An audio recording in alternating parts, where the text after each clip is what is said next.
جب ابو بکر صدیق کو آتے دیکھا نا تو چڑ گیا، کہنے لگا ابو بکر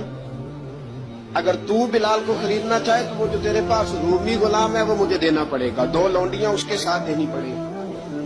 اور یہ 50 دینار کا ہے، میں تجھ سے 2000 دینار لوں گا۔ حضرت صدیق اکبر رضی اللہ تعالیٰ عنہ نے فرمایا مجھے منظور ہے۔ تو ابو بکر صدیق نے وہ تینوں غیر مسلم غلام لیے،